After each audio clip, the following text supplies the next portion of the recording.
सभी दोस्तों को एक ओंकार, सभी को दिल से नमस्कार। Thank you everyone. Teachers day की आप सभी को भी बहुत बहुत बहुत बहुत सारी बधाइयाँ। So nice of you. पहले आप सभी के सभी आ जाएं, फिर मैं आपके सामने एक बहुत बहुत प्यारी बात को खुलासा करूंगा। आज टीचर्स डे है। थैंक यू प्रियांशु इतना सब कुछ लिखने के लिए। अर्जुन साहब ने क्या लिखा है, जरा देखिए क्या लिखा है। बहुत अच्छे इंसान है, थैंक यू सो मच।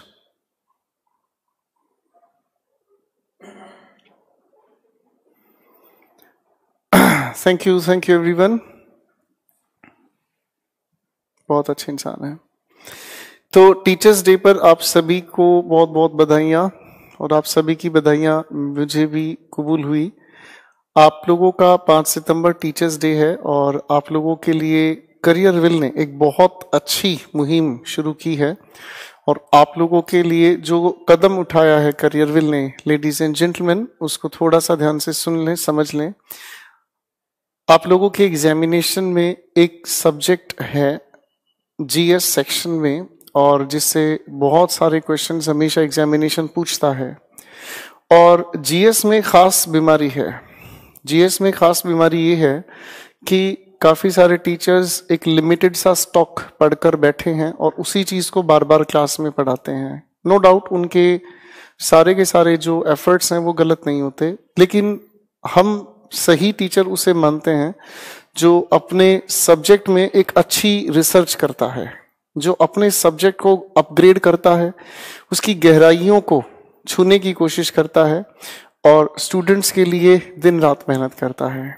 मैं आपके सामने बुलाना चाहूंगा एक बहुत बेहतरीन टीचर को, और वो अपनी बातचीत आपके सामने खुद रखेंगे और टीचर्स डे पर आपके लिए क्या तोहफा वो लेकर आए हैं जरा ध्यान से सुनने की कोशिश करें। I welcome Vivek Yadav sir. He is one of the finest teacher.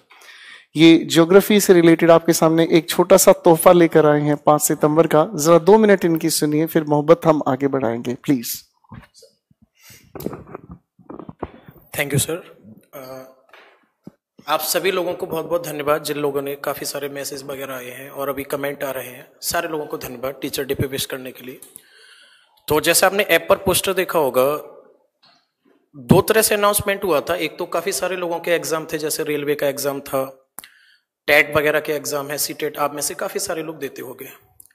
तो उसके लिए टीचर डे पे सर ने अनाउंस कराया था कि कुछ स्टूडेंट को फ्री ऑफ कॉस्ट पे भी प्रोवाइड हो सके जीएस का सेक्शन।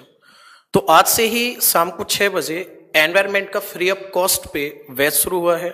आप लोग उसको वहां से कवर कर सकते हो, और बड़े लेवल से ही हम लोग करवा रहे हैं। आज की डेमो क्लास है, आप देखना, उसमें कोई भी सेक्शन ऐसा नहीं है जिसमें सीधा सीधा पॉइंट लिखा दिया कि मैं जैसे छोटा सा एग्जांपल देता हूं कि एनवायरमेंट डे कब मनाया जाता है, ऐसा नहीं है। पूरा का पूरा डिटेल में बताया जाएगा, कहाँ से बैकग्राउंड शुरू हुआ, किसने वर्ड दिया, कैसे हुआ, क्या क्या इसके किस किस टाइप से इसको सेलिब्रेट किया गया। एक तो ये पॉइंट था। दूसरा, एक और फिर सरप्राइज था, वो उस दिन भी मैंने अपने बैच में बोला था। सबसे बड़ी बात उसमें यह है कि आपको 9 सितंबर को बैच आ रहा है एक ज्योग्राफी स्पेशल का, और वो जो बैच होगा आपका टारगेटेड होगा। जो भी आप बीपीएससी वगैरह का एग्जाम देते हो, स्टेट पीसीएस का एग्जाम देते हो, आप वहां पे हम लोग वर्ल्ड मैपिंग के साथ कवर करेंगे, एनवायरमेंट भी कवर करेंगे, और प्लस 100 से भी ऊपर हम लोग एमसीक्यू क्वेश्चंस को कवर करने वाले हैं उसमें। और फीस भी काफी रीजनेबल है, लगभग 599 के समथिंग अबाउट फीस है उसकी। काफी सारी वीडियोस आपको ज्योग्राफी की ऐप पर भी मिल जाएंगी, यूट्यूब चैनल है उस पर भी है, और 2 से 3 दिन उसमें डेमो भी रहेगा। तो आप बिल्कुल सेटिस्फाई हो जाओ, खूब आपको ये लगे कि हाँ, हम बैच के साथ अगर जुड़ते हैं तो कुछ बेहतर कर सकते हैं, तो फिर आप उसमें एनरोल करा सकते हैं। एकदम ट्रस्ट हो जाए तब। ऐसा कुछ भी नहीं है कि पहले दिन ही एडमिशन शुरू हो जाएंगे। 2 से 3 दिन आप डेमो लो, खूब सेटिस्फाई हो जाओ, डाउट पूछो आप, और ज्यादा से ज्यादा डाउट पूछने की कोशिश करो। जैसे कभी होता है ना, कभी आप किसी और टीचर से पढ़े हुए, हम तो सारे लोगों को बेस्ट मानते हैं सर, मार्केट में जो भी है सब बढ़िया है, हम भी अपनी मेहनत कर रहे हैं, वो भी कर रहे हैं, कुछ डाउट ऐसे होते छूट जाते हैं, तो वहां क्लास में आप क्लियर कर सकते हो। जब एकदम बेहतर समझ आ जाए तो फिर आप एनरोल करा सकते हो। और लेवल का क्या रहेगा उस बैच का, वो मैं 1 या 2 दिन में डेमो कराऊंगा, उससे आपको पूरा पता लग जाएगा। ठीक है, thank you sir. Thank you sir, thank you so much. Basically आपके सर विवेक जो हैं बहुत बेहतरीन टीचर हैं और जुझारू हैं टीचर। जुझारू का मतलब जो नई नई चुनौतियों से जुड़े रहते हैं और नए नए लेवल के क्वेश्चंस पर बड़ा अच्छा उनका फोकस है। और मुझे इस बात की तारीफ करना, मुझे लगता है मैं ज़्यादा अतिशयोक्ति नहीं करूँगा, बहुत अच्छा रिसर्च है इनका अपने सब्जेक्ट पर। और मैं जानता हूँ कि जीएस का एक ऐसा दायरा है, अगर आप सीजीएल प्रीलिम्स की बात कर रहे हैं तो सीजीएल प्रीलिम्स में 25 क्वेश्चंस अगर आपके आते हैं तो 25 क्वेश्चंस में से अगर आप किसी मतलब गलत तरीके से तैयारी करते हैं तो 4, 5, 6, 7 क्वेश्चंस आप अटेम्प्ट करते हैं। कोई ज्यादा अच्छी मेहनत कर लेता है तो 12 क्वेश्चंस तक अटेम्प्ट करता है। कुल मिलाकर जीएस एक ऐसा सेक्शन है जिसमें सटीक नहीं हो पाता आपने क्या पढ़ा और क्या आपने पढ़ा हुआ पेपर में देखा। फाइन, दोनों चीजें बिल्कुल अलग हैं। तो विवेक यादव सर की मैं तारीफ इसीलिए करूंगा क्योंकि एक ये रिसर्चर हैं, वो अपने सब्जेक्ट को हर दिन पढ़ते हैं। खैर, मैं आप सभी के लिए एक छोटा सा ये तोहफा अनाउंस करना चाहता था। खैर चलिए दोस्तों, आइए अपनी बातचीत शुरू करते हैं। Vivek sir, thank you so much, आप मेरे साथ जुड़े और बातों को अपने सामने रखा। Thank you so much. चलिए दोस्तों, आप फटाफट से आ जाइए। रघुविंदर सर कह रहे हैं आप हिंदी का भी बैच पढ़ाने लगो सर, ऐसा क्यों? मैं हिंदी पढ़ाना शुरू कर दूं?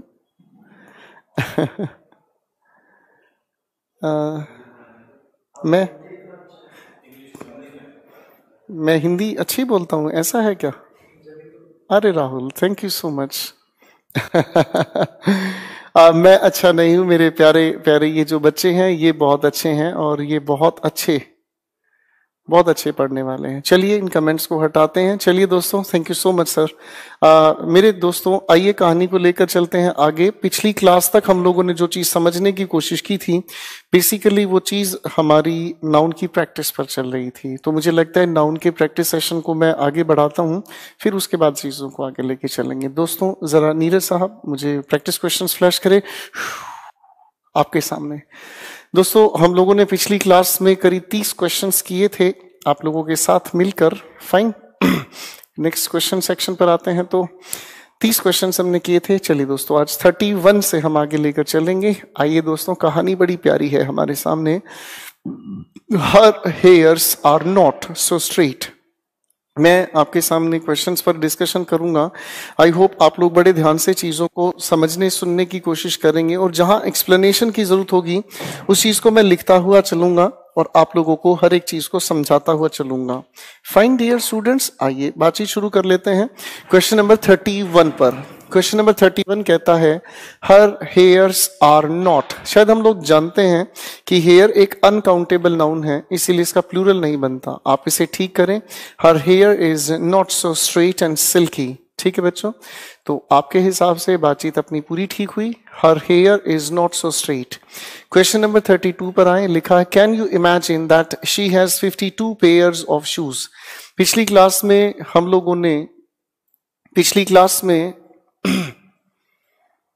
लोगों ने समझने की कोशिश की थी। 32 क्वेश्चन नंबर की मैं बात कर रहा हूं। Can you imagine that she has 52 pairs of shoes. पिछली क्लास में दोस्तों हम लोगों ने बात की थी कि शूज अपने आप में एक शब्द है जो प्लूरल नाउन है। अगर ये प्लूरल अपने आप में है तो इसका अगर सिंगुलर हमें बनाना है तो दोस्तों हम इसके लिए कहेंगे अ पेयर ऑफ शूज। अगर आप एक से ज्यादा की बातें करना चाहें तो 2 पेयर्स ऑफ शूज। अब अगर 2 से भी ज्यादा लेकर चलना है तो कोई इशू ही नहीं है, 52 पेयर्स ऑफ शूज। ठीक है,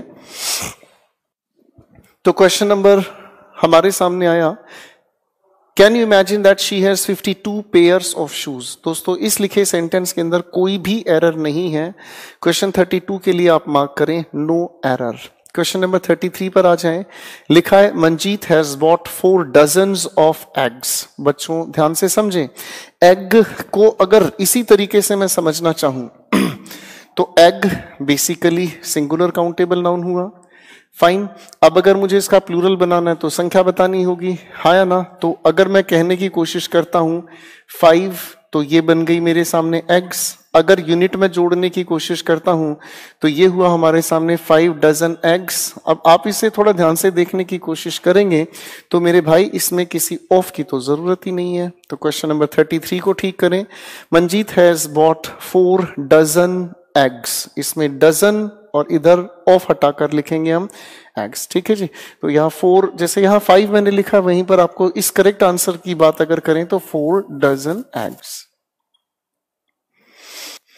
क्वेश्चन नंबर 34 पर आ जाएं। Could you please land me 5000 rupees for a week. Sentence में कोई एरर नहीं है।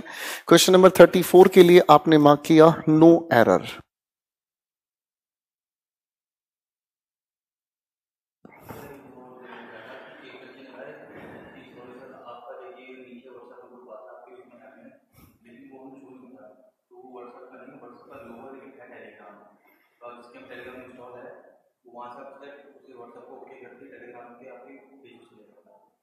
चलिए ठीक है सर। ये बच्चे ने पूछा कि व्हाट्सएप, मेरा कोई व्हाट्सएप ग्रुप नहीं बच्चे, वो टेलीग्राम का चैनल है। आप जो लिंक पर क्लिक करेंगे, पहले टेलीग्राम पर व्हाट्सएप की तरफ अपनी एक प्रोफाइल बना लें। टेलीग्राम एक मैसेंजर है, ठीक है, और जब आप उस पर क्लिक करेंगे, प्रोफाइल बनाएंगे, तो आप लोग वहां पर जुड़ जाएंगे। चलिए मेरे दोस्तों, कहानी को लेके चलते हैं आगे।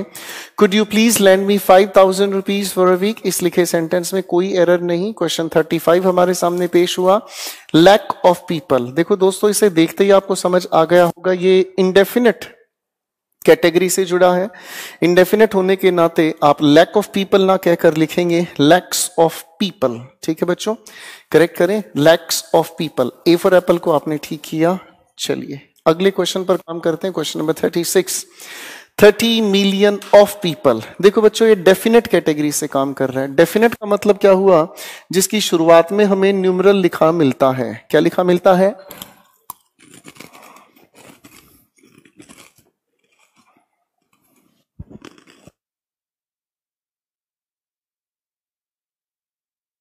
आप अगर इसकी शुरुआत को देखेंगे तो इसकी शुरुआत में नंबर लिखा हुआ है 30, यूनिट हो गई मिलियन, तो ऑफ लगाने की जरूरत नहीं है। 30 million people are below poverty. Fine. Question number 36 A for apple को आपने ठीक किया। क्वेश्चन नंबर 32 पर हम काम करेंगे। क्वेश्चन नंबर 38 पर हम काम करेंगे। 37। Can you bring a 10 inches ruler. फिर से वही डेफिनेट कैटेगरी से काम हुआ।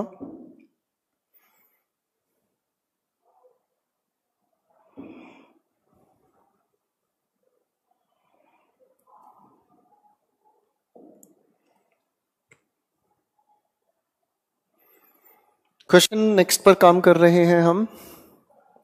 37। Can you bring 10 inch ruler. A for apple को ठीक किया जाए बच्चों। क्वेश्चन नंबर 38 पर लिखा हुआ है you will surely get tired if you take another 2 miles walk. नहीं, 2 mile walk. 2 mile walk. Mile का प्लूरल बनाने की जरूरत नहीं है, ये आपकी यूनिट डेफिनेट से ही चल रहा है। Question number 39। No matter how adverse the situation is, you must not stop your study. बच्चों, स्टडी एक वर्ब है बेसिकली, और यहां पर हम लोगों को लिखना होगा स्टडीज। ठीक है, ठीक है। चलिए दोस्तों,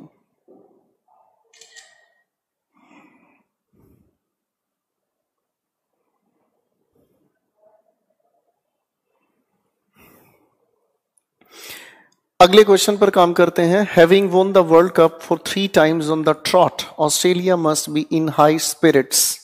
बच्चों, स्पिरिट्स का मतलब तो होता है जो हम लोग आत्माएं कहते हैं, फाइन, और यहां स्पिरिट्स ना कहकर हमें कहना होगा स्पिरिट। स्पिरिट का मतलब होता है फीलिंग, एक्साइटमेंट, ठीक है बच्चों। तो यहां स्पिरिट्स ना होकर इसकी जगह होना चाहिए स्पिरिट। क्वेश्चन नंबर 41 हमारे सामने। She will have finished 2/3। देखो बच्चों, फ्रैक्शन से जुड़ा हुआ सवाल आपके सामने है। 2/3, अगर इस 2/3 को मैं ध्यान से देखूं तो यूनिट फ्रैक्शन तो हमने समझा था एक ऐसा फ्रैक्शन जिसमें न्यूमरेटर की जगह सिर्फ 1 लिखा हो, लेकिन अगर एक से ज्यादा न्यूमरेटर लिखा मिले, हम इसे हमेशा प्लूरल बनाकर चलते हैं। तो लिखा जाए सवाल आपके सामने, शी विल हैव फिनिश्ड 2/3। और बाकी के सवाल में कोई प्रॉब्लम नहीं है। Question number 42, she is good at English so we can expect that she will get full mark. ठीक किया जाए बच्चों। मार्क का मतलब होता है सिंबल, निशान, चिन्ह, लेकिन जो आप एग्जामिनेशन में पाते हैं वो मार्क नहीं, मार्क्स होता है। Question number 43, my mother does not like those sort. देखो बच्चों, ये सवाल तो बेसिकली एडजेक्टिव से जुड़ा हुआ है, लेकिन फिर भी इसे समझने की हम कोशिश करेंगे। अब इसने यहां पर लिख कर दिया हमें दोज, तो दोज सभी लोग शायद जानते ही हैं, प्लूरल के लिए ये यूज होता है, और प्लूरल की अगर दोज से बात है तो सोर्ट का यूज नहीं किया जाए, सोर्ट्स, SORTS का यूज किया जाए। क्वेश्चन नंबर 44 पर आए, man is a product of environment so we should keep our surrounding. ये बड़ा प्यारा सवाल है, इसे थोड़ा ध्यान से समझने की कोशिश करें। सराउंडिंग्स, सराउंडिंग्स, आप लोगों का स्वच्छ भारत अभियान आप लोगों ने सुना होगा, और स्वच्छ भारत अभियान के अकॉर्डिंग अगर मैं बात करूं तो आपको अपने आसपास साफ सफाई रखनी चाहिए। शब्द अंग्रेजी में अगर कहा जाए तो अंग्रेजी भाषा में इसे हम सराउंडिंग्स कहते हैं, सराउंडिंग शब्द नहीं है। ठीक है बच्चों, सराउंडिंग्स। ऐसा ही एक और शब्द है जो आप लोगों को पेपर जरूर पूछ लेता है, जिसे हम कहते हैं बिलोंगिंग्स, जो आपका सामान है। ट्रेवल करते वक्त आप लोगों को कभी कभी लिखा हुआ मिलता है, ठीक है, बिलोंगिंग्स कहते हैं आपका सामान, इनको कभी सिंगुलर नहीं बनाकर चलते। खैर, आगे लिखा हुआ है दोस्तों, ध्यान से देखें, man is the product of environment so we should keep our surroundings salubrious. Thank you. आइए दोस्तों, क्वेश्चन नेक्स्ट पर काम करते हैं। मैं रुक रहा हूं 1 मिनट के लिए, इन क्वेश्चंस पर थोड़ा सा आप पहले दिमाग लगाएं, फिर मैं बात करता हूं।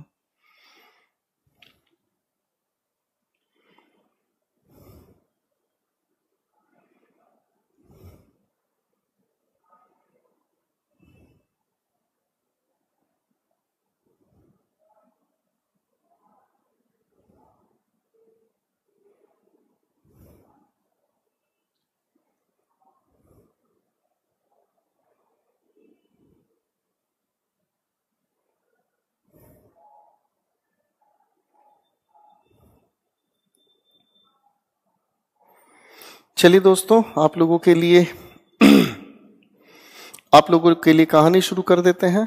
चलिए दोस्तों,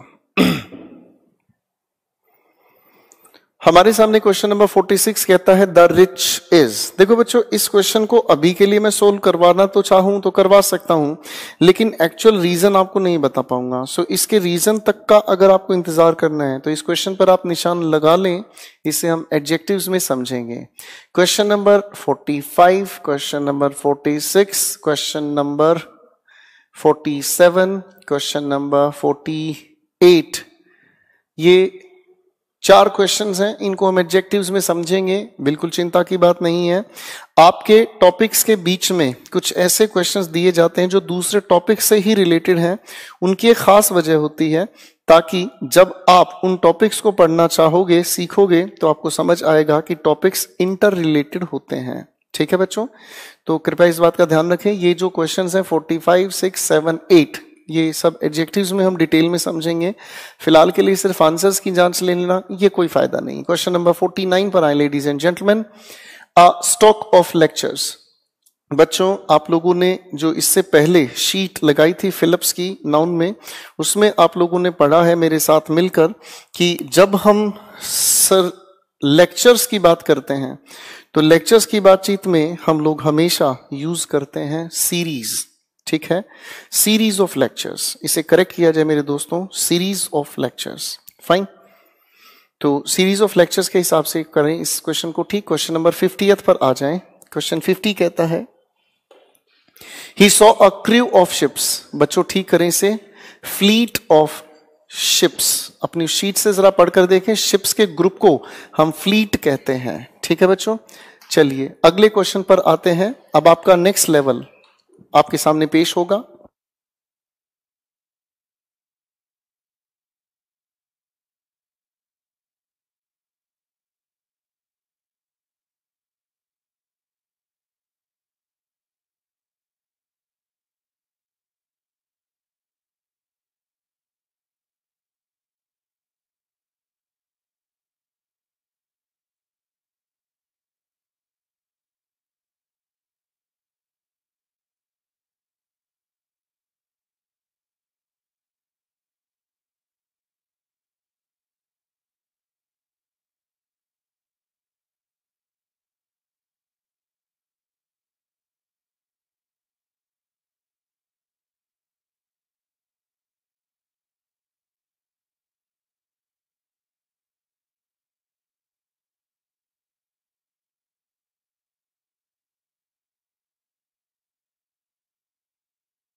तो दोस्तों आप लोगों के सामने नाउन के सभी क्वेश्चंस हम लोगों ने डिस्कस किए।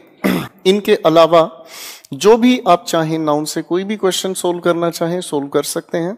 नाउन के अंदर आपने कई सारी तरह की बातें मेरे साथ मिलकर सीखी, ठीक है बच्चों। तो अब जो मैं बातचीत डिस्कस करना चाहूंगा आप लोगों के सामने, आप लोगों के ग्रुप में मैं सुबह कम से कम 2 प्रैक्टिस सेट डालता हूं वोकैबुलरी के, उन्हें आप आराम से देख लिया करें, उसके आंसर्स भी उसमें मिलते हैं। और कुछ क्वेश्चंस के मैं आंसर्स नहीं देना चाहता, उन आंसर्स को आप खुद ढूंढेंगे, प्रैक्टिस करेंगे तो आपको याद होंगे। फाइन, खैर आप लोगों के सामने दोस्तों, मेरे प्यारे दोस्तों, इडियम्स का आज एक नंबर 2 हम लोग डिस्कस कर लेते हैं। फाइन, और जरा फटाफट से निकाल लीजिए अपने इडियम्स नंबर 2 को। और ये इडियम नंबर 2 की जो हम बात करेंगे, बेसिकली ये इडियम 2 हमारा कलर पर बेस्ड है और इस कलर को हम लोग कहते हैं ब्लू। चलो दोस्तों, इसको मेरे साथ मिलकर समझने की कोशिश करें। और ये जो ब्लू हमारे सामने शब्द है ये काफी काम का है। एक एक करके इससे जुड़ी हुई इडियम को मैं डिस्कस करना शुरू करूंगा, फिर वोकैबुलरी के कुछ और आइटम्स का डिस्कशन शुरू करूंगा। सबसे पहले हमारे सामने लिखा हुआ है एक छोटा सा शब्द, idiom out of blue. Out of blue की अगर हम बात करते हैं तो आउट ऑफ ब्लू का मतलब समझ में आता है टू अपीयर सडनली। इसका अर्थ अगर हम समझने की कोशिश करें तो इसे हम कहते हैं टू अपीयर सडनली। कोई चीज अचानक से आपके सामने आ जाए। आप गाड़ी चला रहे हैं, रोड पर आप गाड़ी चला रहे हैं, अचानक से कभी कभी गाड़ी के सामने नील गाय आ जाती है, कभी कभी कोई और बाइक वाला कभी कभी डिवाइडर से एकदम से हमारे सामने आ जाता है, तो उसे हम कहते हैं the bicyclist came before me out of the blue. ठीक, अचानक से आना। नंबर 2 पर आती है बातचीत जिससे हम कहते हैं ब्लू पेंसिल। क्या लिखा है बच्चों? Blue pencil. इसका मतलब होता है टू सेंसर समथिंग। सेंसर का मतलब अगर मैं कहने की कोशिश करूं, लिमिट। क्या लिखा है बच्चों? ठीक है ना, to limit the information, to limit the information. जब हम किसी के सामने कोई सूचना पेश करना चाहते हैं तो सूचना को लिमिट दे देते हैं कि उससे ज्यादा आगे कोई सूचना ना जाए। फाइन। नंबर 3 पर लिखा है हमारे सामने अ ब्लू आइड बॉय। ये तो आप लोगों ने गाना भी सुना होगा, ब्लू आईज हिप्नोटाइज तेरी कर दिए मैनू, है। तो ब्लू आइड मैन की या ब्लू आइड बॉय की अगर हम बात करें तो इसे हम कहते हैं दोस्तों अ रोमांटिक पर्सन। ठीक है, रोमांटिक पर्सन। फाइन। नंबर 4 पर लिखा अ बोल्ट फ्रॉम ब्लू। ठीक है, जिसे हम अगर कहने की कोशिश करें तो सम अनएक्सपेक्टेड न्यूज। मैं अगर इसके मीनिंग को समझने की कोशिश करूं तो इसे हम कहते हैं सम अनएक्सपेक्टेड न्यूज, यानी कि एक ऐसी न्यूज जिसकी आप उम्मीद नहीं करते लेकिन अचानक से वो आपके पास आ जाए। फाइन। कभी कभी हम ऐसी कई सारी खबरों की उम्मीद नहीं करते, वो आती हैं। इसी को हम कहते हैं अ बोल्ट फ्रॉम द ब्लू। हालांकि इसको आप हिंदी से जोड़ना चाहें तो हिंदी में मीनिंग निकलता है जोर का झटका हाय जोरों से। रुक जाओ। नंबर 5 पर लिखा है हमारे सामने ब्लू ब्लड। क्या लिखा है? Blue blood. इसका बड़ा प्यारा मीनिंग है, पेपर बार बार इसे पूछता है। ब्लू ब्लड का मतलब होता है it is used to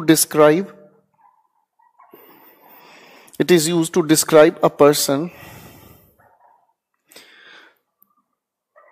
from a noble family. एक विनम्र से परिवार से, एक अच्छे परिवार से, एक बहुत शालीन परिवार से संबंधित अगर कोई इंसान है उसे बताने के लिए ही हम लोग कहते हैं he is blue blood. Blue blood का मतलब कुलीन वर्ग, अच्छे वर्ग से संबंधित कोई भी इंसान की अगर हम बात करते हैं, जैसे किसी इंसान का चाल चलन या फिर उसका संस्कार बहुत अच्छा अगर हो तो उसके लिए ये शब्द हम यूज करते हैं। फाइन। आगे आता है जिसे हम कहते हैं दोस्तों ब्लू रिबन। ब्लू रिबन की अगर हम बात करते हैं तो इसका मतलब हम कहते हैं to be of superior quality. क्या कहते हैं? क्वालिटी कह लीजिए या फिर लुक्स कह लीजिए। जैसे आपके इंग्लिश स्पेशल बैच में मेरी पूरी कोशिश रहती है कि आपको एक रिफाइंड कंटेंट दिया जाए, आपको रिफाइंड कंटेंट के साथ एक बहुत बेहतरीन लेवल की अंडरस्टैंडिंग आपके अंदर डेवलप करने की कोशिश करना, उसके लिए हम लोग यूज करते हैं ब्लू रिबन। नंबर 7 पर आता है talk a blue streak. Number 7 पर हमने कहा टॉक अ ब्लू स्ट्रीक। इसका मतलब क्या हुआ? टू टॉक रैपिडली या फिर एक्सेसिवली। बहुत ज्यादा बात करना, बहुत ज्यादा बात करना। कुछ लोग प्यार मोहब्बत की बातें इतनी सारी करते हैं। देखा मैंने कुछ लोग ना जो लोग रिलेशनशिप में होते हैं, क्लास खत्म होती है 10 बजे, फटाफट खाना पीना लपेटा अपना और भाई साहब लग जाते हैं 10:30 बजे। ठीक, 10:30 बजे बातें शुरू करते, और बता मिले सोना बाबू चुन्नू मुन्नू हल्दी जीरा नमक मिर्च लग जाते हैं।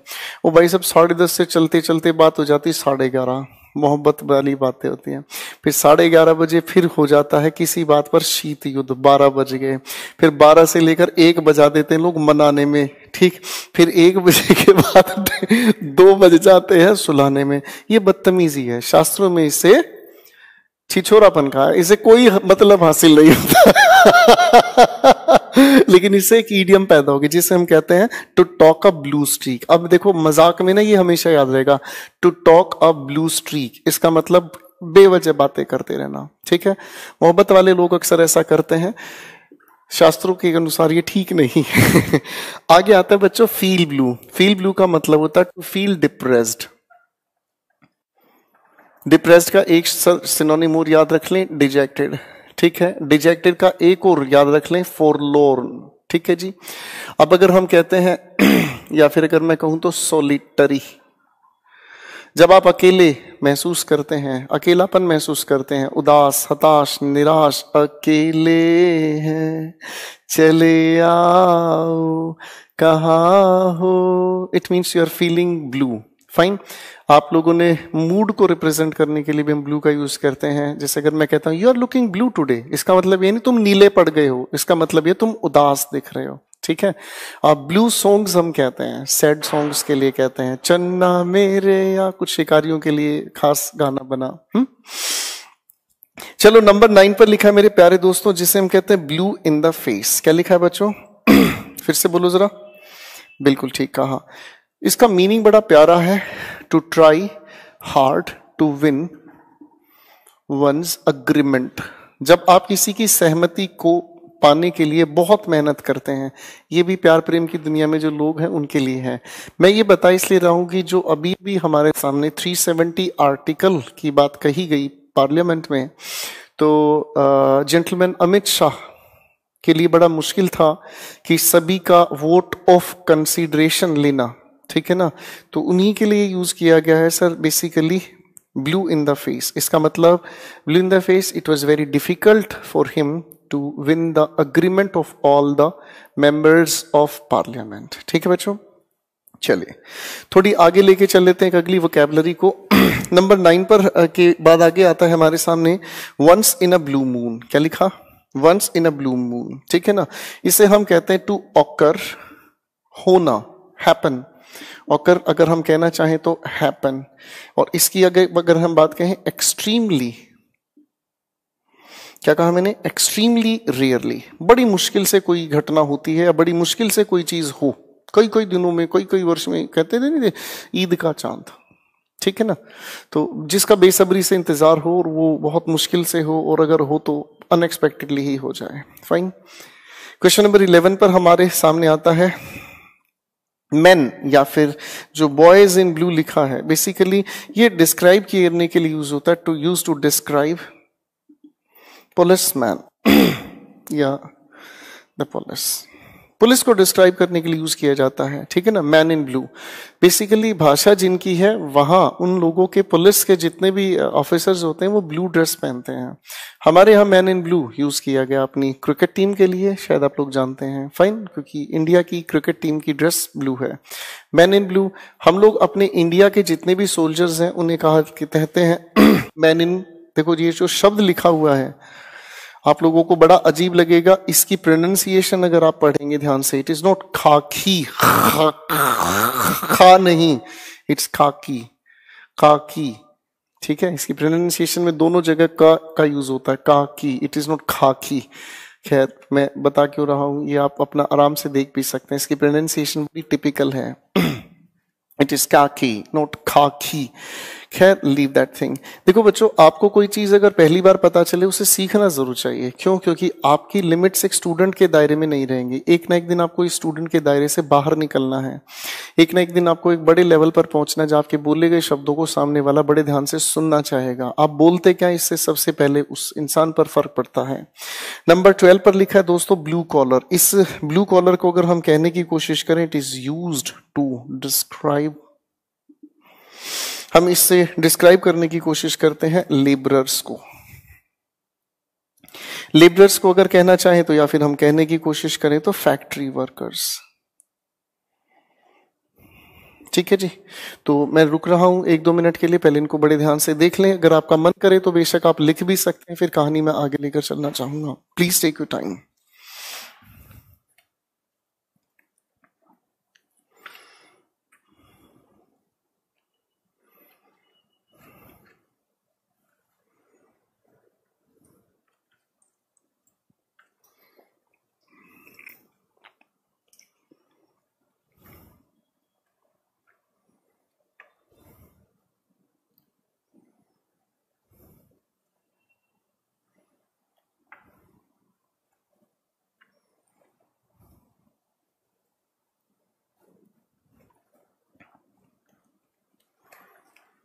बड़े ध्यान से एक बार लिख लीजिएगा दोस्तों, फिर मैं इन चीजों के आगे चीजों को लेकर चलना चाहूंगा।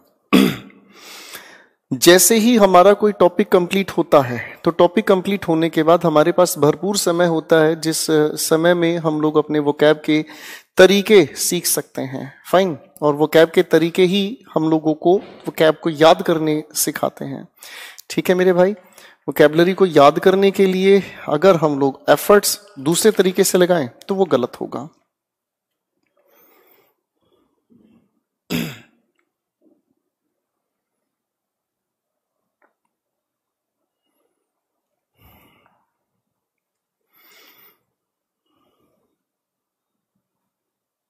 चलिए मेरे दोस्तों, मुझे लगता है आप लोगों ने इस वाली बातचीत को यहां तक देख लिया होगा, समझ लिया होगा।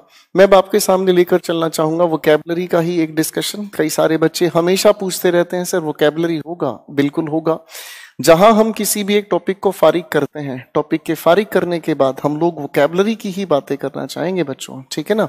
वोकैबलरी की बातें करने का खास पर्पस, देखो हम कोई भी अगर टॉपिक पढ़ रहे हैं तो टॉपिक को पढ़ते हुए ये बड़ा मुश्किल होता है कि जो टॉपिक का आप लोगों का मूड सेट हुआ है उसके बीच वोकैबलरी में छेड़ना शुरू करूं तो दोनों तरफ से आप बर्बाद हैं।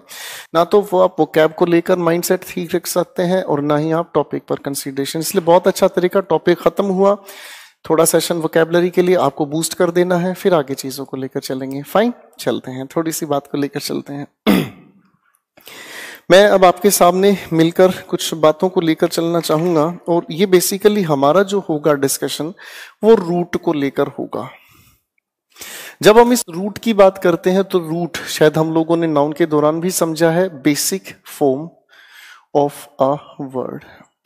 शब्द के मूल रूप को हम लोग रूट कहते हैं। फाइन। और रूट का अपना आधारभूत अर्थ होता है, और जब उस अर्थ की अगर मैं बात करता हूं तो शब्दों के साथ जुड़कर वो अपने अर्थ को बनाने की कोशिश करते हैं। फाइन। छोटी छोटी चीजों को मैं लिखता जाऊंगा, आप सुनते चलें, समझते चलें, फिर चीजें अपने आप क्लियर होती चली जाएंगी। फाइन, कहानी शुरू करते हैं। हमारे सामने सबसे पहले एक शब्द लिखा है दोस्तों। मैं आपके सामने एक शब्द लिखने की कोशिश करूंगा, थोड़ा सा इसे ध्यान से देख लीजिएगा। मैंने एक शब्द लिखा, पढ़कर सुनाए। टॉर। थॉर नहीं, टॉर बोलकर सुनाना जरा। इसके अगर मीनिंग की मैं बात करता हूं तो इसके मीनिंग में समझने की कोशिश करेंगे। Twists and turns. What does it mean? Twists and turns. Twist का मतलब होता है जब आप किसी चीज को पलट देते हैं। टर्न का मतलब भी ये हुआ कि कोई चीज घूमकर वापस आ गई। Twists and turns. अब इससे जुड़े हुए शब्दों को मैं समझने की कोशिश करूंगा। सबसे पहला एक शब्द मैंने आपके सामने लिखा, कॉन्टॉर्ट। मैं उन रूट पर काम करूंगा जो आम नहीं है, पर आम नहीं है फिर भी खास है, और खास होते होते ये हर दिन की बातचीत को समझाना चाहेंगे। कॉन्टॉर्ट। सबसे पहले मैंने क्या लिखा? देखो बच्चों, जिन शब्दों के साथ कौन हम लोगों ने जोड़ दिया उनका अर्थ होता है टुगेदर। जैसे अगर मैं कहने की कोशिश करूं, एक छोटा सा शब्द मैथमेटिक्स में हम लोगों ने जोड़ दिया, कोइंसाइड। जोड़ दिया जी। अरे हाँ है ना। या फिर कोइंसाइड की अगर मैं बात करता हूं, मैं थोड़ा स्पेलिंग ठीक लिख लेता हूं, ठीक है जी, कोइंसाइड। अब अगर हम कहते हैं कौन का मतलब समझने की कोशिश करें, टुगेदर। इनका मतलब तो पहले ही समझ में आता है, ठीक है। और साइड का मतलब क्या होता है, डेथ, ठीक है जी। यानी कि जब दो चीजें एक साथ मिलकर मर जाएं, उसी को हम कोइंसाइड कहते हैं। क्या कहते हैं, कोइंसाइड कहते हैं। ये मैथमेटिकल एक टर्म है, शायद आपने पढ़ी होगी, ठीक है।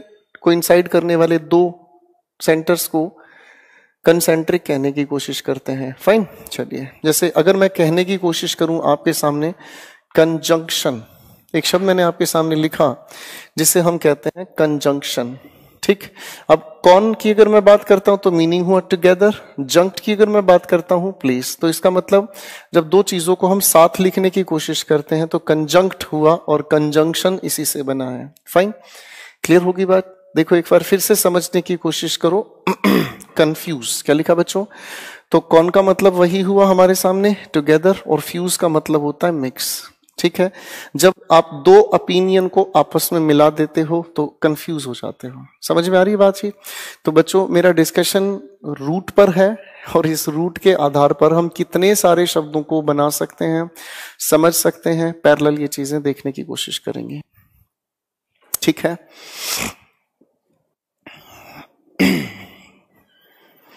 तो इस बात को थोड़ा सा समझने की हम कोशिश करते हैं। एक प्यारा सा शब्द लिखा है मैंने आपके सामने, कॉन्टॉर्ट, बोलकर सुनाना जरा, कॉन्टॉर्ट। अब कौन का मतलब क्या बताया, टुगेदर, फाइन। और अगर हम टोर्ट की बात करें तो ट्विस्ट एंड टर्न, ठीक है ना जी। तो इसका मतलब क्या हुआ, टू प्रेस या to twist the shape, to twist the shape. Basically ये जो मीनिंग हमने तैयार किया, इसका मतलब आकृति बदल देना। जैसे ये एक्चुअल में यूज किस सेंस में होता है, जैसे आपको अगर गुस्सा होता है, आपको अगर चेहरे से गुस्सा रिफ्लेक्ट करना होता है, तो गुस्सा दिखाने के लिए आप होठों की बनावट को ट्विस्ट करते हैं, कुछ इस तरीके से है। जैसे अगर मान लो कोई आपकी बेबी जानू सोना मोना अगर नाराज हो जाती है, तो उनका एक नॉर्मल सा रिएक्शन होता है दिस, एक छोटे बच्चे की एक्टिविटी, दिस इज कॉल्ड कॉन्टोर्ट, ठीक है, ट्विस्ट द शेप। अब देखो इसी से हम और शब्द अगर बनाना चाहें तो कॉन्टोर्टेड। कॉन्टोर्टेड बेसिकली एक एडजेक्टिव है और इसका मीनिंग मिलता जुलता ही है, ठीक है ना जी। तो इसे हम कहते हैं ट्विस्टेड, लेकिन ये ट्विस्टेड किस सेंस में हुआ, इन पेन। जैसे कभी कभी किसी इंसान को या किसी पेशेंट को अगर पेट में दर्द होता है तो वो बड़ी मुश्किल से यूं सिकुड़ के बैठ जाता है, right, that is called contorted person, दर्द की वजह से जो ट्विस्ट कर जाता है। फाइन, नंबर इसी से आगे लिखा है एक शब्द कॉन्टोर्शन, ये इसी के बने हुए शब्द हैं दोस्तों, कॉन्टोर्शन। बोलकर सुनाना जरा।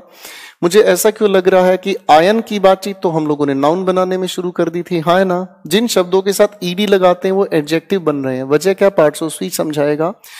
आयन जोड़ते ही ये शब्द शायद हम पहचान गए हैं, क्या बन गया बच्चों, नाउन, कॉन्टोर्शन, ठीक है जी। तो इसी को हम लोग अगर कहते हैं तो ये एक एक्ट है, एक्ट ऑफ ट्विस्टिंग या फिर शेपिंग समथिंग। अब इसके दो मीनिंग समझने की कोशिश करना। आप लोग जिम्नेजियम जाते हैं, जब आप लोग जिम्नेजियम जाते हैं तो जिम्नेजियम से आप लोग अपनी शेप को ट्विस्ट करते हैं, हाँ या ना। आप अपनी शेप को ट्विस्ट करते हैं, आप अपनी शेप के लिए कितने सारे के सारे वेट लिफ्ट या करते हैं, एक्सेट्रा, एरोबिक्स भी लोग करते हैं। तो basically that process is called contortion. What do you call it, contortion. एक इंसान होता है जो लोहे की अलग अलग शेप बनाता है, लोहे की अलग अलग शेप बनाता है, ठीक है। थोड़ा सा पानी पिलवाना मेरे भाई। लोहे की शेप अलग अलग बनाता है, और लोहे की शेप अलग अलग बनाने वाले इंसान देखा हो ना आप लोगों ने, घर देखा है, खिड़की देखी है, दरवाजे देखे हैं, लोहे की अलग अलग शेप बनाई जाती है, कॉन्टोर्शन कहते हैं उसे, ठीक है बच्चों। इसी से थोड़ा आगे एक शब्द और बना है, दैट इज कॉल्ड कॉन्टोर्शनिस्ट। देखो बच्चों ये तो अपना वही शब्द हुआ कॉन्टोर्शन, आईएसटी जिसके साथ जुड़ता है ये भी आपका नाउन है, और याद रखना ये हो गया हमेशा पर्सन के लिए, ठीक है, यानी कि वो इंसान, ठीक है। जैसे मैंने एक शब्द कहा ह्यूमर, अच्छा, एक शब्द पूछ रहा हूं, देखो वोकैबुलरी इसलिए मुझे मजेदार लगती है क्योंकि जब वोकैब छिड़ती है तो वोकैब के साथ एक नहीं अनेक शब्द जुड़ते चले जाते हैं। एक हो गया हमारा लाफ्टर, एक हमने कहा ह्यूमर। दोनों में क्या फर्क है? लाफ्टर, आप बैठे हैं, मैं आपके पास आकर अगर आपको गुदगुदी करनी शुरू कर दूं तो आप हंसोगे, हा हा हा हा हा, यही तो करोगे। लेकिन ह्यूमर इससे ताल्लुक नहीं रखता। ह्यूमर को समझने के लिए आपको दिमाग लगाना पड़ता है, ठीक? तो लाफ्टर बेसिकली एक एक्शन है, ठीक है जी। और ये एक ऐसा एक्शन है, वॉलंटियर है, आपको अपने आप ही हंसी आ जाती है और जोर से आप हंसते हैं। ह्यूमर के अंदर आपको लाफ्टर के साथ साथ क्या चीज जोड़नी पड़ती है? इंटेलिजेंस, ठीक है जी। कि आप जिस चीज पर हंसने की कोशिश कर रहे हैं, आप जिस चीज पर हंसने की कोशिश कर रहे हैं, आप उस हंसने के रीजन को जानते भी हैं। कई बार ऐसा होता है ना, आप कोई जोक सुनाते हैं अपने ग्रुप के दोस्तों को और उनको समझ नहीं आता, वो चुप बैठे रहते हैं, उनमें सेंस ऑफ ह्यूमर की कमी है, ठीक है। एक बच्चे ने कमेंट भी लिखा था कल कि सर आपका सेंस ऑफ ह्यूमर बहुत अच्छा है। ह्यूमर का मतलब मैं इंटेलिजेंट लोगों के लिए लाफ्टर क्रिएट करता हूं, जो समझ पाए वो हंसते हैं, जो नहीं समझ पाए वो सिर खुजलाकर वीडियो बार बार देख, ए साला इसमें हंसने की बात क्या थी रे, ठीक है। यहां से तेज हो जाओगे, कहानी समझ आएगी। कॉन्टॉर्शनिस्ट यानी कि वो इंसान जिन शब्दों के साथ इस्ट, ह्यूमर मैंने आपको बताया एक नाउन है। ह्यूमरिस्ट वो इंसान जो ह्यूमर क्रिएट करता है, ठीक है। नेचुरल प्राकृतिक, नेचुरलिस्ट वो इंसान जो प्राकृतिक होने की बात करते हैं। रियल यथार्थ, एक बच्चे ने कहा भी हिंदी भी पढ़ा दो, हिंदी बड़ी अच्छी है। सर मैं हिंदी जानता हूं, मैं हिंदी की बात कर सकता हूं, मैं हिंदी में बात कर सकता हूं, लेकिन कॉम्पिटिटिव लेवल पर जितनी जरूरत होगी मैं उससे भी कम हिंदी बताऊंगा। क्यों? वरना आप सभी के सभी इस सोच की वजह से हैंडीकैप हो जाते हैं। तो मैं कहना चाह रहा था, रियल यथार्थ जो सच है, रियलिस्ट जो यथार्थ की बात करता है, दैट पर्सन। खैर ज्यादा दूर नहीं जाऊंगा। कॉन्टॉर्शनिस्ट हमारे सामने आता है, तो कॉन्टॉर्शनिस्ट की अगर मैं बात करूं, वो इंसान जो शेप बदलने की कोशिश करता है, और ऐसे इंसान को ही बेसिकली सिनोनिम की तरह पूछ लिया जाता है एक्रोबैट। देखो बच्चों क्या लिखा है, एक्रोबैट। अब एक्रोबैट वो इंसान होता है जो सर्कस के अंदर अलग अलग आकृतियां बदलता है। फाइन। आगे आता है हमारे सामने एक बड़ा प्यारा शब्द मैं लिखने की कोशिश करूंगा, ठीक है। ये तो सारे एक ही कैटेगरी के शब्द थे। मुझे लगता है अब आप लोगों की शिकायतें कम हो जाएंगी। धीरे धीरे मैं हर तरह से शब्दों पर जोड़ना चाहूंगा। देखो बच्चों, एक चीज याद रखना, अगर आप सिर्फ एक दिन की क्लास से किसी टीचर को जज करते हैं, आप गलती कर रहे हैं बच्चों, ध्यान रखना, ठीक है। एक दिन की क्लास से आप किसी को जज नहीं कर सकते। एक दिन कोई भी इंसान अच्छा खेल सकता है, अच्छा काम कर सकता है, लेकिन ये तो सफर बहुत लंबा है। धीरे धीरे धीरे धीरे पता चलता है। मैंने कल भी एक बात कही थी कि अच्छा इंसान और अच्छी किताब बहुत देर में जाकर समझ आती हैं। सिस्टमैटिक जो चला है उसी का नाम गोपाल वर्मा है। आफरीन। टॉर जैसे शब्द से आगे अगर मैं जोड़ने की कोशिश करता हूं मेरे दोस्त, तो एक बड़ा प्यारा शब्द मुझे याद आया जिसे मैंने कहा डिस्टोर्ट। बच्चों बोलकर सुनाना जरा, डिस्टोर्ट। अब अगर इस डिस्टोर्ट की अगर मैं बात करता हूं, तो डिस का मतलब कहें तो डिस एक बड़ा प्यारा शब्द है। फाइन। डिस का मतलब होता है आउट। क्या लिखा मैंने? आउट। क्या लिखा? आउट। अब अगर हम कहने की कोशिश करें आउट, तो आगे हो गया टोर्ट। टोर्ट का मतलब तो हमने पहले ही समझ लिया था, ट्विस्ट एंड टर्न्स। तो डिस्टोर्ट का मतलब होता है, जिसे हम अगर कहें तो मेक फॉल्स। आप इसकी मीनिंग को ध्यान से सुन लें और समझ लें। मेक फॉल्स बाय म्यूटिलेशन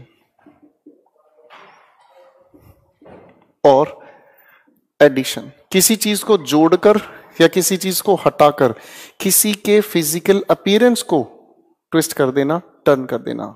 दूसरी तरीके से समझें, डिस्टोर्ट शब्द का मतलब होता है किसी भी, जैसे आप लोग अपनी क्लासरूम की दीवारें देखते हैं, स्कूल की बात कर रहा हूं, आप अपने डेस्क की बातें करते हैं, तो पहले दिन जब क्लास में गए तो क्लासरूम बिल्कुल साफ सुथरे होते हैं, डेस्क भी बिल्कुल साफ सुथरे होते हैं। फिर धीरे धीरे क्लासेस चलती हैं, वक्त बीतता है, महीने बीतते हैं, और फिर शुरू होती हैं भाई साहब उन दीवारों पर, उन डेस्क पर कुछ ना कुछ खुराफात निकालना।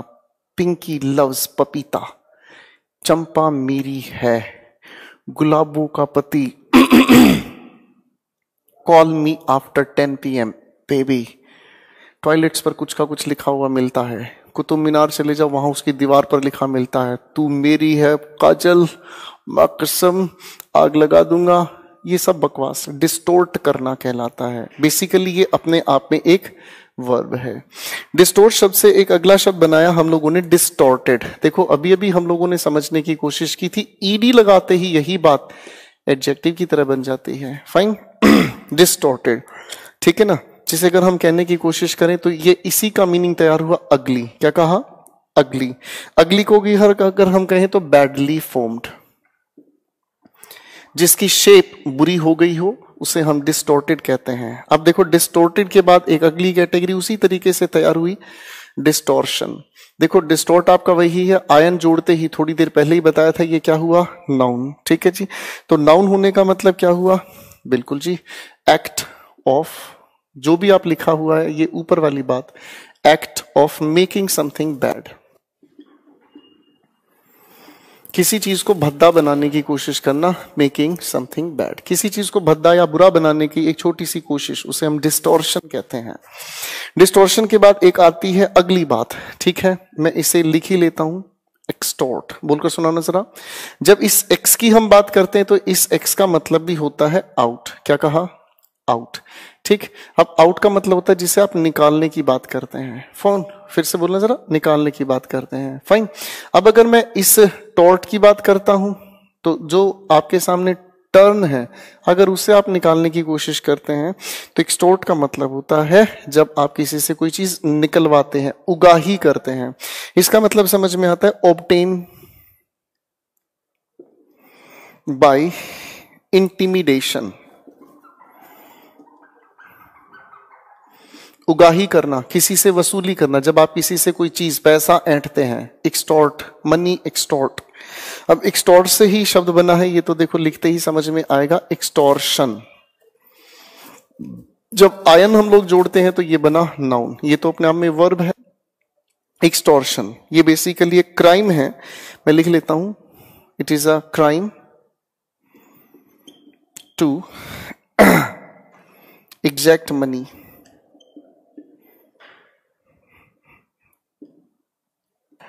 किसी से पैसा ऐंठने की, लो आगे भी लिख देते हो, जैसे अगर मैं कहता हूं बाय थ्रेटनिंग, किसी को धमकी देकर पैसा निकलवाने की एक छोटी सी कोशिश एक्सटॉर्शन कहलाती है। ये नाउन है, ठीक है। अगर इसी को मैं एक और तरीके से लिखना चाहूं वर्ब की तरह से, एक्सटॉर्शनेट। जिन शब्दों के अंत में एट जुड़ जाता है वो अपने आप में वर्ब बनाते हैं, ठीक है जी। जैसे कई सारे ऐसे शब्द होते हैं, इक्वल एक शब्द है, इक्वल एक शब्द है, मैं इसके साथ एट जोड़ने की कोशिश करता हूं तो आपने तैयार किया इक्वेट।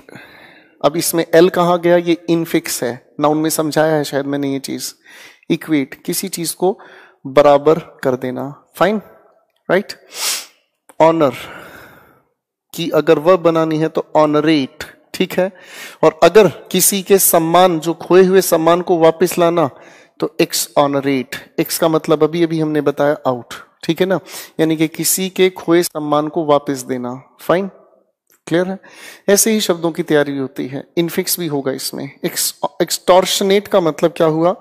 ठीक है जी। ग्रेटली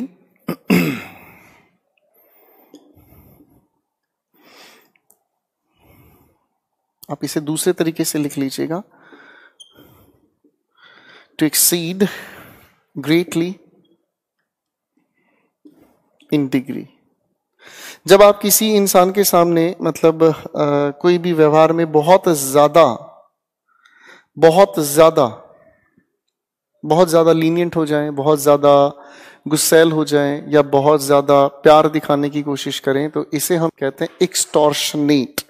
ठीक है बच्चों, इसे हम कहते हैं एक्सटॉर्शनेट। आज बच्चों एक अगली कैटेगरी के शब्दों से मैं मिलाना चाहूंगा। देखो यही मजा है रूट को समझने का, कि रूट में एक चीज को आप समझना शुरू करोगे, उसी से मिले कई सारे शब्द अपने आप क्लियर होते चले जाएंगे।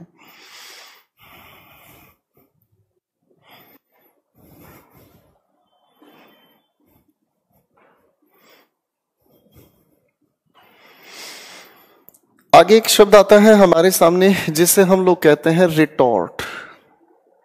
जब किसी भी शब्द के साथ RE को हम जोड़ते हैं तो इसका अर्थ निकलता है अगेन, या फिर अगेन की जगह निकलता है बैक। अब इसको थोड़ा ध्यान से समझने की कोशिश करते हैं। अब अगर मैं किसी भी शब्द के साथ जोड़ देता हूं RE, टर्न का मतलब सभी को पता है, और RE का मतलब क्या हुआ, वापस आना, है ना। अब अगर मैं इसी के साथ जुड़ा हुआ देखता हूं पेपर में रिटर्न बैक, तो देखो अपने आप ही समझ में आ गया सुपरफ्लॉस हुआ, क्योंकि रिटर्न के अंदर RE का मतलब ही बैक है, तो बैक लगाने की जरूरत नहीं, इसी के साथ अगेन लगाने की जरूरत नहीं। इसलिए कायदा बन गया हमारे सामने कि शब्दों के पहले अगर RE हम प्रीफिक्स करते हैं तो उनके साथ हम बैक या अगेन का यूज ठीक नहीं मानते। शब्दों की लिस्ट बना लेते हैं। Recollect, remember, revise, retreat, retract,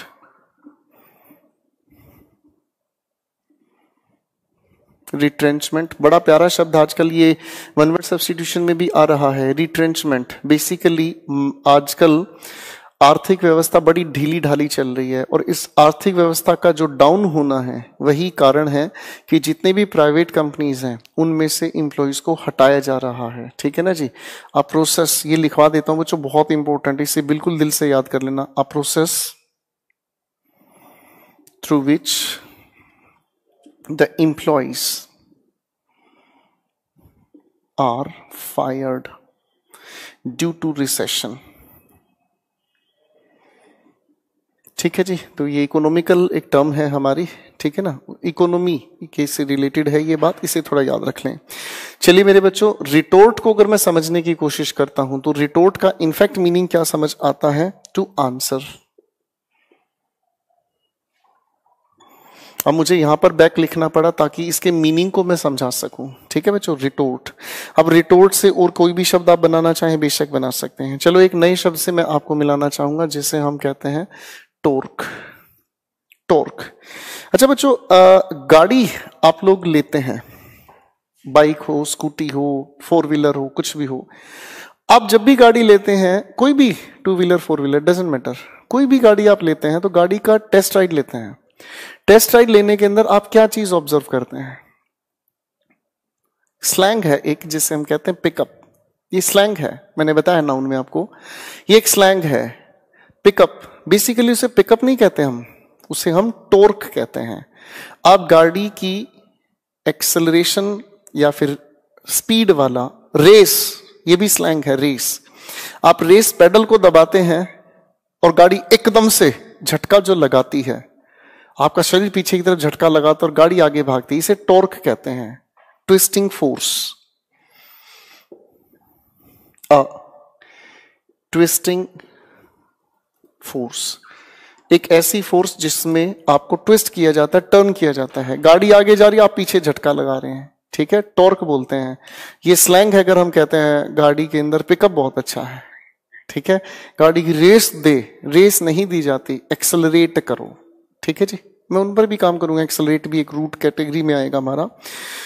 torque बोलते हैं बच्चों। इसी से जुड़ा एक शब्द आता है टॉर्जन। जब टॉर्जन की हम बात करते हैं तो सर ये भी हमारे पास वही है, नाउन आ रहा है, ये भी नाउन है, आयन जुड़ते ये भी नाउन, मीनिंग दोनों का सेम हो गया। टॉर्ट, मुझे ऐसा क्यों लगता है इस शब्द पर ज्यादा मेहनत करने की जरूरत ही नहीं है। फाइन, तो इसे अगर हम कहते हैं, मैं लिख देता हूं,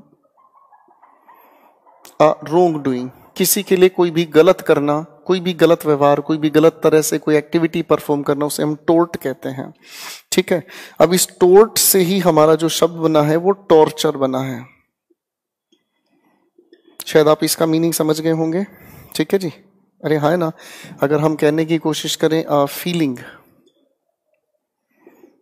ड्यू टू रॉन्ग डूइंग, किसी के साथ अगर कुछ बुरा हो तो उसके लिए जो फीलिंग बनती है उसे हम टॉर्चर कहते हैं। इसी टॉर्चर, देखो ये भी नाउन है।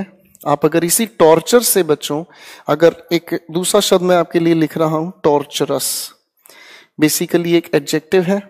जिन शब्दों के साथ OUS आप जोड़ देते हैं हमने थोड़ी देर पहले एक शब्द लिखा था ह्यूमर, ह्यूमरस, जिसके साथ आप ये जोड़ देते हैं OUS, ये एडजेक्टिव बनाता है। ह्यूमरस का मतलब जो इंसान बड़ी मजाक की, रीजन वाली बात कहता है, ह्यूमरस, राइट। आ जाओ। टॉर्चरस एक एडजेक्टिव है जिसे हम कहते हैं, अगर एडजेक्टिव की तरीके से हम देखें, पेनफुल इन फीलिंग, जिसे महसूस करें तो महसूस होता है दर्द। इसी से एक शब्द और जोड़ने की हम कोशिश करें तो एक शब्द आता है हमारे सामने, टॉर्शियस। मैं लिखवा देता हूं आपके लिए, टॉर्शियस। अब इस शब्द को भी देखने की कोशिश करना, ठीक है। अब अगर हम कहते हैं, वही आ गया आपका ऊपर वाला ही मीनिंग, wrong doing, ठीक है जी। तो बात वहीं की वहीं रह गई, लेकिन ये अपने आप में काम करता है एक एडजेक्टिव का। फाइन, तो मैं चाहूंगा पहले एक बार इसे देख लें, फिर आगे चलते हैं।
मुझे लगता है यहां तक की बातचीत आप लोगों ने देख ली होगी, और छोटी छोटी चीजों को समझना बड़ा प्यारा है अगर रूट लेवल पर हम इसे समझने की कोशिश करें तो।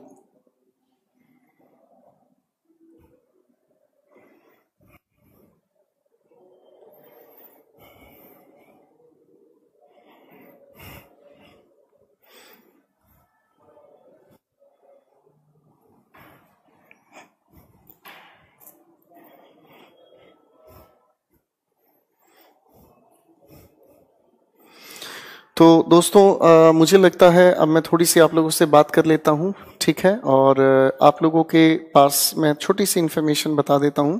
टेलीग्राम चैनल पर कई सारे बच्चे जो नहीं ढूंढ पा रहे हैं कहानी को, टेलीग्राम चैनल है, व्हाट्सएप पर ढूंढने की जरूरत नहीं है। टेलीग्राम चैनल पर है आप लोगों का अपना एक ग्रुप, EGVCW2, ठीक है।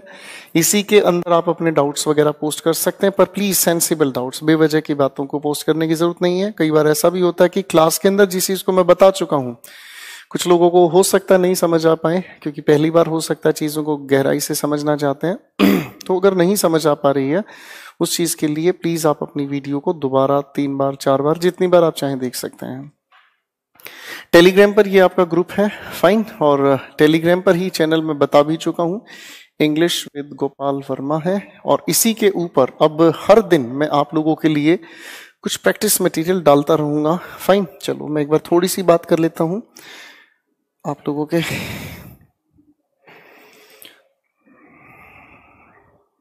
अगर किसी भी बच्चे को अपने चैनल पर नहीं मिलता है कोई भी कंटेंट, तो सबसे अच्छा तरीका मैं आपको समझा रहा हूं, आप ऊपर क्लिक करें, ठीक है।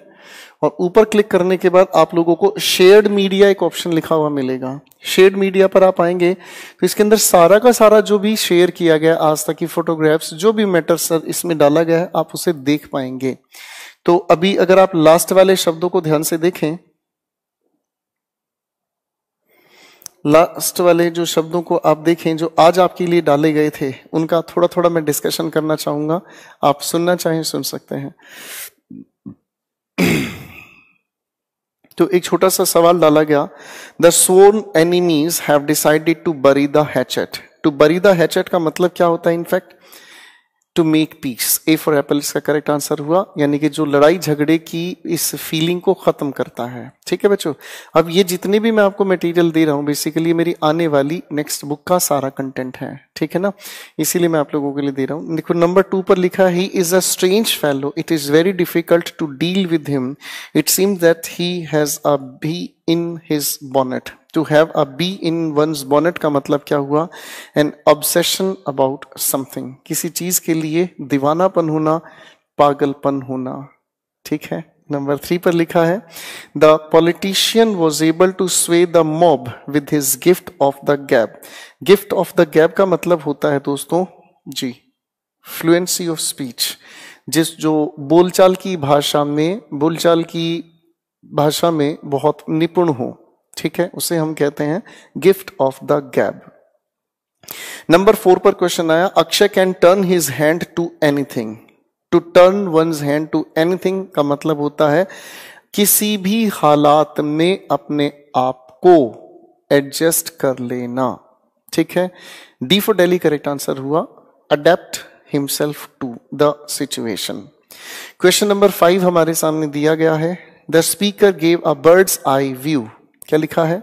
Bird's eye view. अब कोई भी बर्ड आसमान में जब उड़ती है तो उसे नीचे की चीजें कैसी दिखाई देती हैं?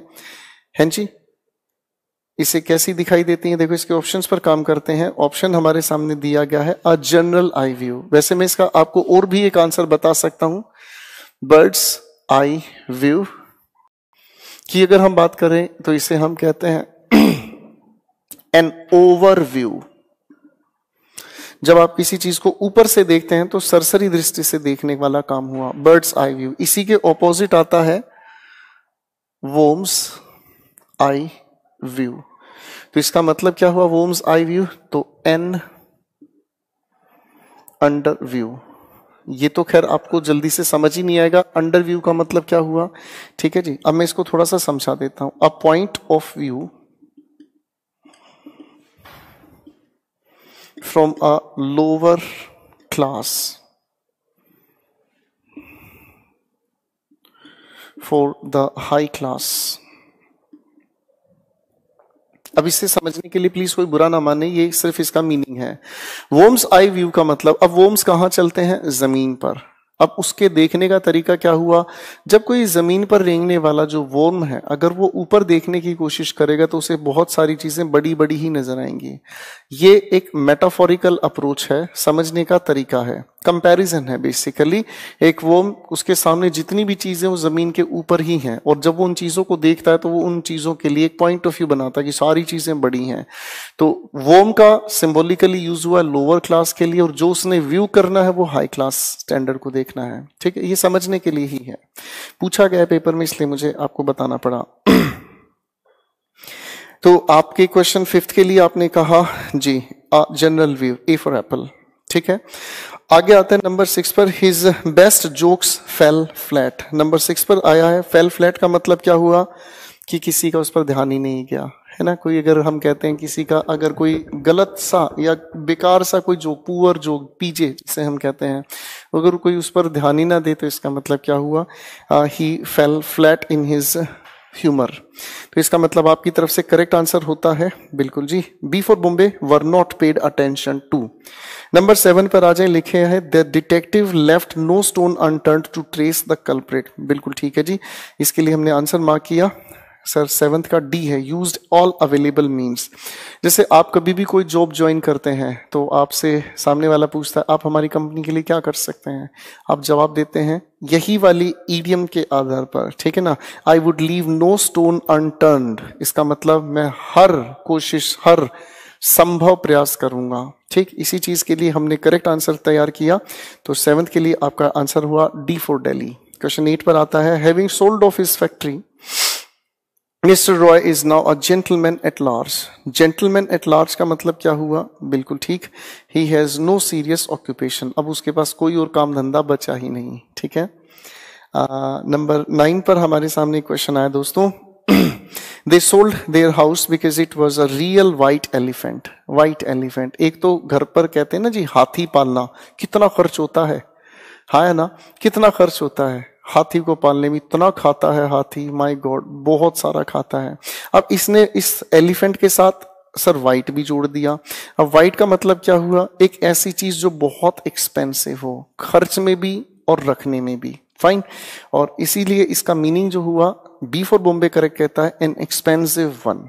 ठीक है, नंबर 10 पर आए। It will be wise on your part to let the bygones be bygone. बीत गई सो बात गई, इसे हिंदी में हम कहते हैं बीत गई सो बात गई, जो गया उसे भुलाना। अब देखो भैया ध्यान से, हम अगर कहते हैं बीत गई सो बात गई, 10th का डी हो गया इग्नोर द पास्ट। अब देखो बच्चों, रिकलेक्ट, रिवाइव, रेसिस्ट, ये तीनों के तीनों जो शब्द है आर ई से जुड़े हुए हैं। अब आर ई का मतलब अगेन। ठीक, अभी शब्द को भी देख लो ध्यान से, इसने लिखा है रिवाइव, री का मतलब अगेन या बैक हुआ, और जिन शब्दों के साथ वी आई वी जुड़ गया इनका मतलब हमारे सामने आता है लाइफ। ठीक है जी, यानी कि पुनः जीवन पाना। ठीक है, आप लोग फोन यूज करते हो वीवो, वीवो का मतलब क्या हुआ? बिल्कुल जी, इस ओ का मतलब ऑफ, ठीक है ना जी, और ओ के साथ हमने जोड़ दिया किसको? लाइफ को, यानी कि this is something related to life, यानी कि जो जीवन के लिए जरूरी है। ठीक है, आ जाओ धीरे धीरे ही टीचर खोलता है अपने आप को, तमाशा नहीं होता कि भैया ये भी वो भी हाय हाय होए होए वो बेटे की जान आग लगा देंगे, नहीं, धीरे धीरे चीजें खुलती चली जाती हैं, ये दिमाग मेंटल फैकल्टीज खुलती चली जाती हैं। बड़े प्यार से सीखो समझो। इसी के बाद एक हमने अगला जो शब्द लिखा है, नंबर 11 पर आ जाएं। He always says that he will help but when if comes to the crunch he does nothing. Come to the crunch, ये बेसिकली एक ईडियम है 11th पर। तो कम टू द क्रंच का मतलब होता है डिफिकल्ट टाइम, एक ऐसा मुसीबत भरा समय जिसका हल नहीं मिलता। अब कम टू द क्रंच जो लिखा हुआ है ना बच्चों, फाइन, इसी के लिए हम कहते हैं एक one word substitution ordeal, a tough time, मुसीबत से भरा समय ऑर्डियल कहते हैं। फाइन,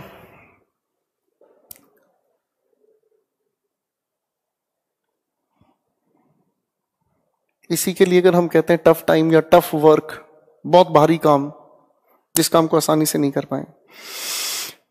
दोस्तों नंबर 12 पर लिखा है when he tells stories about himself he is inclined to draw the long bone. ध्यान से देखना, टू, हाँ जी, 12 पर आता है लॉन्ग बोन, इसका मतलब हुआ एक्साजरेट, एक्साजरेट। ठीक, एक्स का मतलब आउट, आगे इसके अंदर लिखा है जरेट, तो जरेट का मतलब होता है प्रोड्यूस, यानी कि जो बहुत ज्यादा बाहर तक की बातें बकवास करना शुरू करे, एक्साजरेट। फाइन, 12 के लिए हो गया डी फॉर दिल्ली। ठीक है, इसमें एक शब्द लिखा है बोन, बोन को थोड़ा ध्यान से समझने की कोशिश कीजिएगा। बोन, या फिर अगर मैं कहूं इसी के लिए बोना। ठीक है, और आगे आ गया हमारे सामने फाइड। बोन की या बोना की अगर हम बात करते हैं तो इसका मतलब होता है गुड, और फाइड का मतलब होता है फेथ। ठीक है, तो ये एक फॉरेन टर्म है जिसका मतलब हुआ बोनाफाइड, या जब आप इसको बोन, दूसरे भी जैसे बोन वोयाज, इसका मतलब अच्छी जर्नी, गुड जर्नी के लिए आप विश करते हैं ना, मैं लिख देता हूं इसके लिए बोन वोयाज। ठीक है ना जी, जब हम किसी की समुद्री यात्रा के लिए या किसी भी तरह की यात्रा के लिए हम उसको गुड विशेस देते हैं, आपकी यात्रा मंगलमयी हो, बोन वोयाज कहते हैं। ठीक, अब बोनाफाइड, जिन स्टूडेंट्स को स्कॉलरशिप मिलती है कॉलेज वगैरह से या इंस्टीट्यूशन से, तो वो जो स्कॉलरशिप मिलती है उस स्कॉलरशिप के मिलने का आधार क्या हुआ? बोनाफाइड स्टूडेंट्स कहते हैं उन्हें। क्या? जिन लोगों का इंस्टीट्यूट पर या इंस्टीट्यूट का जिन लोगों पर एक अच्छा विश्वास होता है। बोनाफाइड का एंटोनिम अगर तैयार किया जाए तो हो गया हमारे सामने मेलाफाइड। तो मेलाफाइड, मेल की वजह से हम लोगों ने तैयार किया बुरा, इसका मतलब हुआ इन बैड फेथ। स्टूडेंट्स को स्कूल या कॉलेज से निकाला जाता है, रस्टिकेट किया जाता है। स्पेलिंग को ध्यान से देख लीजिएगा, रस्टिकेट, स्कूल या कॉलेज से निकालना, तो निकाला जाता है उनको स्कूल कॉलेज से निकालने की वजह क्या होती है? They are called mala fide students. मैं इसीलिए वो कैब को जब छेड़ता हूं तो पूरा माइंडसेट उसी पर काम करता है। एक शब्द के आधार पर हजारों शब्द धीरे धीरे जुड़ते चले जाते हैं, और जब हम ग्रामर पर काम करते हैं तो वो एक अलग ही माइंडसेट होता है, वहां रीजन बहुत प्यार से जोड़ने होते हैं। ठीक है जी दोस्तों, आज वो कैब पर पूरी दिल लगा दिया हम लोगों ने। नंबर 13 पर लिखा, ladies and gentleman, I am afraid he is burning the candle at both ends. लो जी सरकार, अब अगर हम कहते हैं जब दोनों तरफ से अगर किसी भी, हम ये कैंडल है मेरे सामने, दोनों तरफ इसकी विक बोलते हैं बत्ती, ठीक है, जब दोनों तरफ से अगर मैं इसको जला दूंगा तो ये जो भी हमारे सामने है ये जल्दी ही जलकर खत्म हो जाएगी, हाँ या ना? इसी का मतलब हुआ overtaxing his energies. C for China correct हुआ। ठीक है जी, जब आप अपनी ताकतों का, एनर्जीज का जरूरत से ज्यादा एक्सेस लेते हैं, जरूरत से ज्यादा कंज्यूम करते हैं। नंबर 14 पर आया, one should be prepare to get a bolt from the blue. लो जी, अभी अभी हम लोगों ने पढ़ा था, ठीक है, बोल्ट फ्रॉम द ब्लू, अभी अभी हम लोगों ने पढ़ा था ये ईडियम, शायद क्लास की शुरुआत में जी। आ गया आपके सामने 14th का meaning, D for Delhi, sudden shock. ठीक है जी, एक ऐसा जोर का झटका हाय जोरों से लगा, बताया भी था शायद उस समय भी एक गाना गाया था।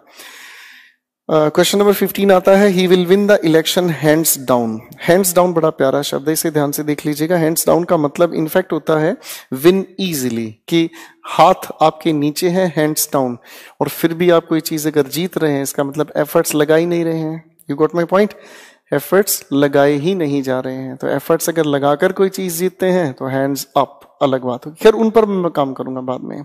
तो माय डियर स्टूडेंट्स, आज वोकैब से रिलेटेड मैंने बात की। नाउन आप लोगों का पूरी तरीके से फारिग हुआ, ठीक है, नाउन आपका पूरी तरीके से। अब मैं एक दो कमेंट देख लेता हूं। एक हमारे बीच शिकारी हैं, वो कहते हैं कि सर आज जो ईडियम डिस्कस किए हैं वो शीट नहीं मिला। बेटा आप लोग अपना ऐप चलाते हैं?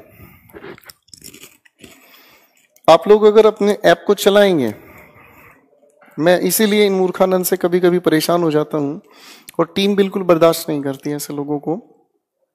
आप लोग अगर अपना ऐप खोलेंगे, खुल जा सिम सिम, सिम सिम खुल रहा है,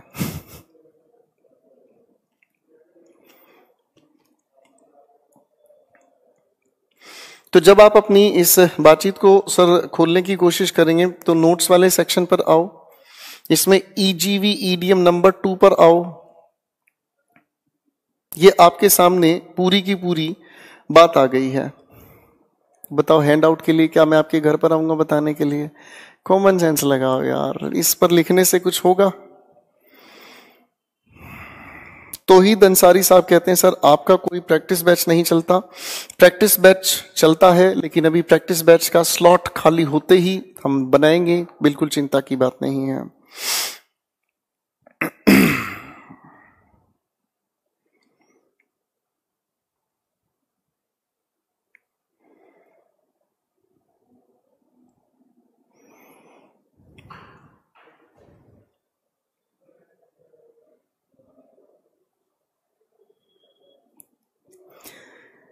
आप लोगों के ग्रुप में एक बच्चा है मनीष, वो बड़ी प्यारी बात कहता है, dear Verma sir and team please एक मैसेज को सर तक जरूर पहुंचाएं। सर आज बहुत दुख हुआ, आपको देखकर अंदर से अजीब सा लगा। सर प्लीज आप पहले अपनी तबीयत का ध्यान रखिए, 1-2 नहीं भी होंगे तो कोई प्रॉब्लम नहीं है, हम थोड़ा कम पढ़ लेंगे सर, पर आप अपनी तबीयत का ध्यान रखें प्लीज, रेस्ट कर लो कुछ दिन। थैंक यू सो मच मेरे बच्चे। मैं किसी भी तरीके से क्लासेस स्किप नहीं करना चाहता, क्योंकि क्लासेस स्किप करने से सिर्फ मेरे बच्चों का नुकसान होता है। I will definitely do the needful. चलिए दोस्तों, आज के लिए बात इतनी ही करना चाहूंगा। मिलते हैं अगली क्लास में, कल हम लोग नए टॉपिक से मिलेंगे। आज के लिए good night, take care, sleep well, love you all and happy teachers day. Thank you.